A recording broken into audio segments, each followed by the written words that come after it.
कोई नहीं बताएगा, नेट पर है नहीं, एग्जिस्ट नहीं करता है। 36% बच्चों का जॉब नहीं लगा। क्या करते हैं बच्चे? 8 से 10 लाख का पैकेज लेने भी आपका हालत खराब हो सकता है, even you are from IIT। GATE के प्रिपरेशन के बारे में सोच रहे हैं, इस वीडियो को देखे बिना गेट का प्रिपरेशन मत करना। पूरा वीडियो देखो, आपको रियलिटी पता लगेगा। गेट एग्जामिनेशन को लेके 15 साल का एक्सपीरियंस है, मैं आपको बताऊंगा। तो काफ़ी बच्चों को मैंने पढ़ाया गेट में, काफ़ी अच्छों को सक्सेस मिला है, काफ़ी अच्छे बच्चों को हाफ सक्सेस मिला है। आज मैं आपके साथ वो शेयर करूँगा जो कोचिंग वाले कभी नहीं बताएंगे आपको। किसी भी बंदे को पूछेंगे जो कोचिंग वाला है गेट का, वो क्या बोलता है? बीटेक के बाद गेट करो। मैं क्या बोलता हूँ? मत करो। पहले हम बात करेंगे ब्रांच वाइज।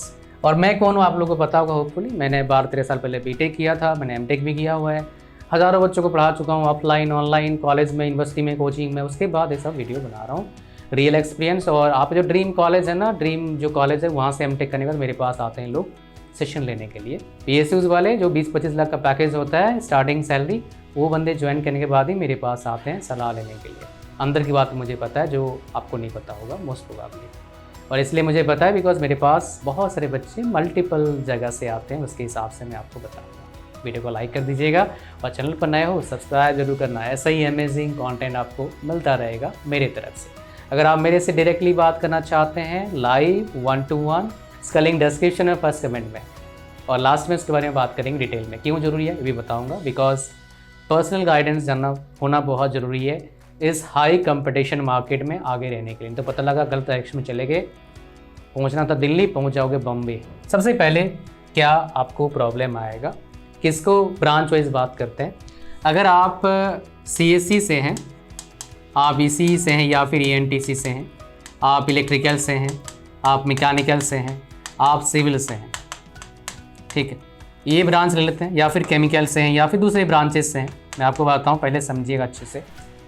अगर आपके पास ऑप्शन है नौकरी करने का, पैकेज मिल रहा है ठीक ठाक, 40,000 या उससे ज़्यादा का सैलरी मिल रहा है ठीक ठाक कंपनी में, जॉब प्रोफाइल बाद में डिसाइड होता है, नौकरी करने चले जाना, 1 साल कम से कम नौकरी करना, उसके बाद गेट के थ्रू से एडमिशन लेना एमटेक में। आप बोलोगे बहुत सारे बच्चों का प्रॉब्लम क्या रहता है, सर हमारा नॉलेज कुछ भी नहीं है, ना हमारे पास जॉब का ऑप्शन है, तो क्या डायरेक्टली हमको गेट का प्रिपरेशन करना चाहिए कोचिंग लेके? वेल देखिए, कर सकते हैं, बट उसके लिए आपको ये वाला मेरा पार्ट जो है सुनना होगा। अगर आप आइडियल केस फिलहाल अगर बात करूंगा 2025-26 में जिसको गेट करना है, 26-27 में गेट करना है, ये 2 branches kind of ideal branches हैं गेट का प्रिपरेशन करने के लिए। Even you are not getting good job, because इन दोनों फील्ड से अगर आप इलेक्ट्रॉनिक्स फील्ड में जाते हैं, इवन इलेक्ट्रिकल फील्ड में जाते हैं, तो प्लेसमेंट होने का चांसेस थोड़ा ज़्यादा है, ठीक है जी। अगर आप इस ब्रांचेस से हैं, एमटेक करना सही नहीं है आप लोगों के लिए, बिकॉज प्लेसमेंट अच्छा होता नहीं है, और प्लेसमेंट नहीं हुआ तो फंस जाओगे। आप बोलोगे कैसी बातें कर रहे हो, तो बहुत बढ़िया है, सारे बोलते हैं करो।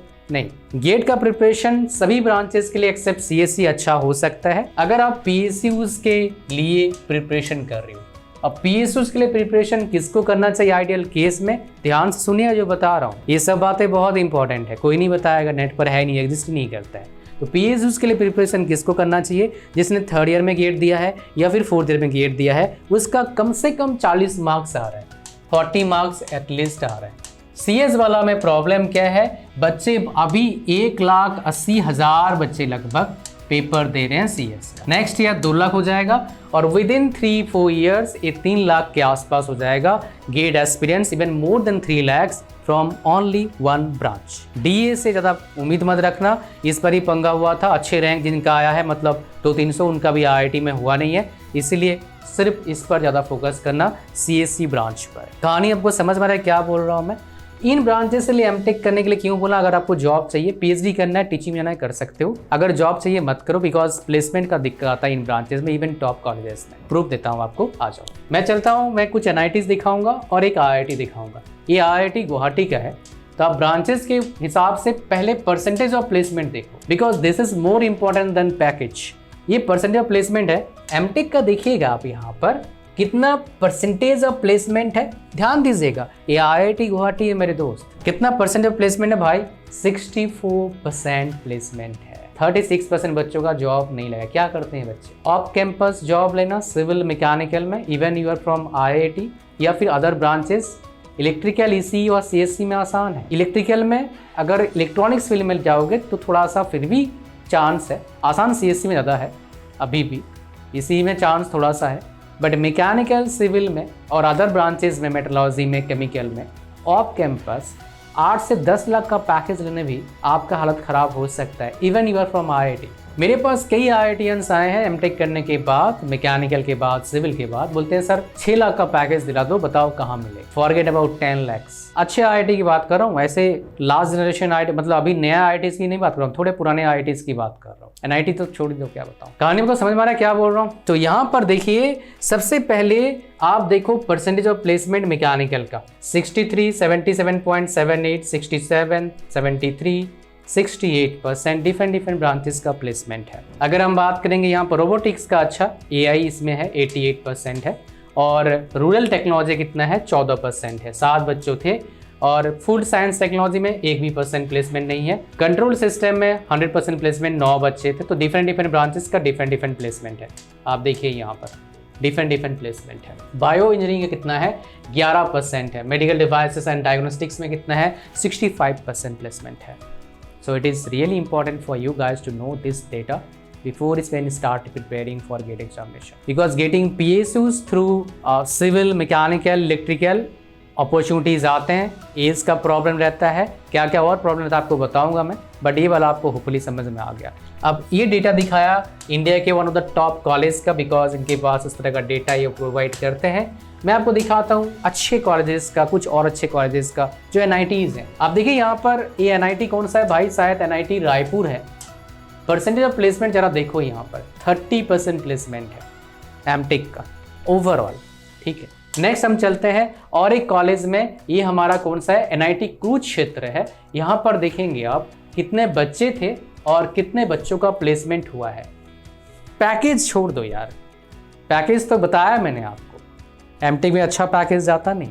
सिविल से हो 8 लाख का, मैकेनिकल से 10-12 लाख का जाएगा, और इसी से अच्छा पैकेज जाता है, CS से अच्छा पैकेज जाता है। इलेक्ट्रिकल वाले अगर जा रहे हैं CS इसी फील्ड में, अगर MTech कर लेते हैं काफ़ी अच्छा पैकेज है। इवन इलेक्ट्रिकल कुछ डोमेन भी ठीक ठाक पैकेज मिलता है। डार्क रियलिटी है, कोचिंग वाला कभी नहीं बताएगा ये सब, बिकॉज भाई उनको भी अपना रोजी रोटी पकड़ना है।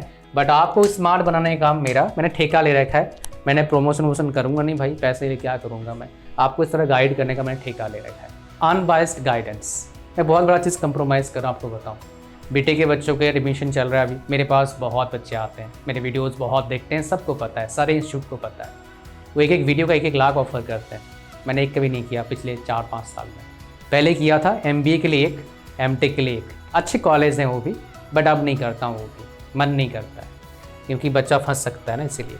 यहाँ तक आपको समझ में आ गया। आ जाओ और बातें करते हैं थोड़ा इन डिटेल्स। ये M का मतलब क्या है, अगर किसी बच्चे का मेडिकल इशूज़ है, कर्व ब्लाइंडनेस प्रॉब्लम है, तो PSUs वगैरह का प्रिपरेशन करने का फ़ायदा नहीं है, बिकॉज होने के बाद भी वो छटनी कर देंगे, मतलब वो लेंगे नहीं, नेगेटिव निकाल देंगे। तो भाई मत करना, मेरे कई लोगों से ऐसा हो चुका है, तो मैं नहीं चाहता हूँ किसी और के साथ हो। मेहनत करा फिर भी कुछ नहीं हुआ, ये पहला। दूसरा क्या हो गया आपका MTech का मैंने आपको बता दिया MTech का रियलिटी क्या है। और पहले MTech का जितना मारा मारी था अब क्यों नहीं पता है, बिकॉज रियलिटी सब एक्सपोज कर रहे हैं, हम बता रहे हैं। पहले लोगों को पता नहीं था, हमें ही पता नहीं था, किसने बताया नहीं, सबने बताया IIT NIT जाओ बहुत अच्छा होगा। जब गया जिसने उसका कंडीशन ख़राब है। मैं आपको और ही बताऊँगा, टेंशन मत लो। PSUs ये अच्छा है, बट इसमें अप टू एक्सटेंट तक अच्छा हो सकता है। प्रिपरेशन तब करना जब 40 नंबर के आसपास आ रहा है। आप अगर सिविल से हैं, इलेक्ट्रिकल मैकेनिकल से हैं, EC से हैं, तब भी चल जाएगा। CS वाला PSUs के बारे में मत सोचना आया था, बिकॉज वैकेंसीज बहुत कम आते हैं, सोचने का फ़ायदा नहीं। पहला। दूसरा क्या है, एज आपका कम होना चाहिए, 24 साल के आसपास आपका एज होना चाहिए, तब आप एलिजिबल हो जाते हो लगभग सारे जॉब के लिए। गैप नहीं होना चाहिए, आप ऐसा नहीं 5 साल पहले BTech किए हो, भाई बहुत सारे जगह पर आप एलिजिबल नहीं होंगे। बिकॉज रिसेंटली गेल का नोटिफिकेशन आया था, उसने बोला भैया सिर्फ लास्ट ईयर जो पास आउट हुए हैं BTech वही एलिजिबल है, तो आगे बाकी कंपनीज वाले भी कर देंगे। और 25-26 साल लास्ट उम्र डाल रखा है बहुत सारी कंपनीज ने, 27 साल हद मार के मैंने देखा है। तो ये रिसेंट ट्रेंड देख रहा हूँ कंपनीज का, बिकॉज बच्चे बढ़ गए हैं इसीलिए। तो किसी को भी अगर गेट का प्रिपरेशन करना है तो भाई साहब कॉलेज में रह के प्रिपरेशन करो, बढ़िया रहेगा। आर पार का लड़ाई लड़ो, हो गया गेट में बढ़िया, नहीं तो छोड़ो, या फिर ज़्यादा से ज़्यादा 1 साल और प्रिपरेशन कर लो। गलती क्या करते हैं, मेरे नोन के बहुत सारे ने मिस्टेक किया है हमारे टाइम के, 6 बार से गेट एग्जाम लिख रहे हैं, कहने को 6 टाइम्स गेट क्वालिफाइड, क्या मिला भाई, 10 बार गेट क्वालिफाइड। मैं जानता हूँ ऐसे लोगों को जिन्होंने एमटेक भी किया अच्छे कॉलेज से, मतलब IIT NIT से PhD कर रहे हैं या फिर कर चुके हैं बहुत सारे, और अभी काइंड ऑफ अच्छे जॉब में नहीं है। भैया IIT वगैरह से PhD करोगे 50, 60, 70 हज़ार का जॉब लगेगा तो क्या ही जॉब ले रहे हो। अच्छा, ऐसा नहीं बोल रहा हूँ उनको अच्छा नहीं मिलेगा, लेकिन कंडीशन ख़राब है। अब मान लो किसी का उम्र हो गया 35 साल, 37 साल उम्र हो गया, उसका सैलरी है 60 हज़ार, शादीशुदा हो गया, बच्चे हो गए, कंडीशन कैसा होगा सोचो। बच्चे आपके 2 हैं, आपकी सैलरी 17 हज़ार है, कोई फिक्स सैलरी नहीं है, मतलब कॉन्ट्रैक्चुअल जॉब है या फिर प्राइवेट में काम कर रहे हो, कैसा लगेगा आपको। और हो सकता है बड़े शहर में हो, अगर प्राइवेट में, हाँ रिसर्च में काम मिलेगा अच्छा है, लेकिन कितना % चांस है रिसर्च में होने का? हार्डली 10-20%, वो भी हर टाइम नहीं मिलता है, कुछ टाइम मिलता है। इवन IIT बॉम्बे में 27% का प्लेसमेंट हुआ था PhD का, IIT बॉम्बे की बात कर रहा हूँ। कभी कभी अच्छा प्लेसमेंट हो जाता है IITs में PhD का, अच्छे IITs में, बट वो आपके बारे में होगा नहीं होगा पता नहीं, तो इतना गैम्बल क्यों लेना। तो एमटेक करने का मैं बता दिया आपको, PSUs के चक्कर में 6 बार 5 बार गेट मत लिखना, मैक्सिमम 2 से 3 बार, उससे ज़्यादा नहीं। और एमटेक तभी करना जो आपके ब्रांच में अच्छे प्लेसमेंट हो रहा है, और किसी कॉलेज दूसरे कॉलेज में प्लेसमेंट होता है, आपके कॉलेज में होगा कोई गारंटी नहीं है। जहाँ जाओगे पढ़ाई करने के लिए देख लेना भैया ब्रांच में कितना % बच्चों का जॉब लगता है, सबसे पहले ये देखना, फिर एवरेज पैकेज देखते फिरना। नौकरी नहीं लगा एमटेक के बाद भैया परेशान फिरोगे। मेरे पास कई बच्चे आए हैं इस सीज़न में जो IIT से, टॉप IIT से पढ़े हैं, टॉप इंस्टीट्यूट से कंट्री के पढ़े हैं और जॉब नहीं लगा। उन्होंने ही बताया परसेंटेज प्लेसमेंट 20%, 30%, 40%, 50%, 60% है। और खास बताऊँ आपको, एमटेक के प्लेसमेंट में भी किसी बंदे का ऑलरेडी पहले से एक्सपीरियंस अगर है वो मैटर करता है, और इंटरव्यू की भी एक्सपीरियंस सीख लो। बहुत से मैं बंदों को जानता हूँ, even after getting very good rank in GATE examination, उनका इंटरव्यू गिविंग एबिलिटी होता है बहुत कम था, जिसकी वजह से क्या हुआ, उनका जॉब नहीं लगा, एग्जाम क्रैक ही नहीं कर पाए। सेम एमटेक में भी होता है, प्रोसेस होता है यार, 4-5 स्टेप्स होता है। टेस्ट देना पड़ता है, technical round 1, technical round 2, HR round, GD, ये सब पार करना पड़ेगा वो आपको। So prepare yourself my dear, so that आप प्रॉब्लम में ना फंसो। तो कोचिंग वाले जो बताया नहीं, मैंने आपको बता दिया इन शॉर्ट। अगर आपको प्रॉपर डायरेक्शन चाहिए तो उसके लिए क्या करना पड़ेगा, आपको आना होगा मेरे 1-to-1 सेशन में। इसका लिंक कहाँ पर है, जैसे मैंने बताया इस वीडियो के डिस्क्रिप्शन में। ट्रेमेंडस एक्सपीरियंस के साथ आपको बताऊंगा आपके लिए बेस्ट क्या है, अनबायस्ड, बिकॉज मेरे किसी इंस्टीट्यूट के साथ, किसी भी कोचिंग वाले के साथ कोई कोलैबोरेशन नहीं है, कोई कूपन कोड नहीं है, कुछ नहीं बोलूँगा इस कोचिंग से बाय कर लो, नो। जो अच्छा है वो बताऊँगा आपके लिए। सो इसका लिंक डिस्क्रिप्शन, जैसे लिंक पर क्लिक करेंगे ऐसे आ जाएंगे, यहाँ पर ऐड टू कार्ट पर क्लिक करना है, चेकआउट पर क्लिक करना है, फॉर्म भरना है, ओके करना है, क्रिएट न्यू अकाउंट पर क्लिक करना है, आगे जाना है, पेमेंट करना है, फिर मेरा व्हाट्सएप नंबर तो मिल जाएगा। व्हाट्सएप नंबर को फ़ोन पर सेव कर लेना, उज्ज्वल सर टॉप टेस्ट सीरीज करके सेव कर लेना, और उसके बाद भेजना अपना पेमेंट प्रूफ। फिर आपको डेट और टाइम मिलेगा 1-to-1 सेशन का। किसी बच्चे का अगर मान लो क्या हो रहा है, पेमेंट में एरर आ रहा है, तो आप इस व्हाट्सएप नंबर को सेव कर लो फ़ोन पर। कर लिया सेव, आप बोलो सर ऑल्टरनेट मेथड क्या है पेमेंट का, हमारा पेमेंट हो नहीं पा रहा है, फिर आपको ऑल्टरनेटिव मेथड मिल जाएगा, आप पेमेंट करना, फिर क्या मिलेगा, डेट और टाइम मिलेगा 1-to-1 सेशन का। वर्ल्ड में जो कोई नहीं कर पा रहा है हम कर पा रहे हैं, कितना दिन कर पाएंगे पता नहीं है, इसलिए अभी तो ऑफर है जब वीडियो बना रहा हूँ। ये 1 से लेके 11 कोर्सेज फ्री देंगे, सारे फ्री कोर्सेज, जो भी काम कर लेना आपका। बड़े सारे हाई क्वालिटी कोर्सेज हैं, एक भी कोर्स मार्केट में सीखने जाओगे फ्यू थाउजेंड रुपीज़ लगेगा, लेकिन आपके लिए फ्री है, सारे 11 कोर्सेज फ्री है। तो इस ऑफर को जाने मत देना, it's worth it, totally worth it. एक प्रॉपर गाइडेंस 1-to-1 सेशन आपके ज़िंदगी में एक सही सॉलिड डायरेक्शन देगा, जिस पर चल के जो अब तक आपको मिला नहीं, पहले ही मिल जाना चाहिए था, लेकिन मिला क्यों नहीं, बिकॉज सॉलिड डायरेक्शन नहीं था, प्रॉपर स्ट्रेटेजी नहीं था, क्या करेंगे अगर नहीं बना, ये टू प्लान, ABC एनालिसिस नहीं था। तो एग्जैक्टली मैं आपको बताऊंगा क्या करना है for your better future. Link description है, फर्स्ट कमेंट में, इसको मिस मत करना। तो और वीडियो को लाइक जरूर करिएगा, फ्री है, और चैनल पर नए हो सब्सक्राइब कर लेना। गवर्नमेंट जॉब अपडेट्स के लिए हमारा टेलीग्राम और व्हाट्सएप चैनल का लिंक डिस्क्रिप्शन में। थैंक यू, मिलते हैं नेक्स्ट वीडियो में। गॉड ब्लेस यू ऑल, मौज मारो।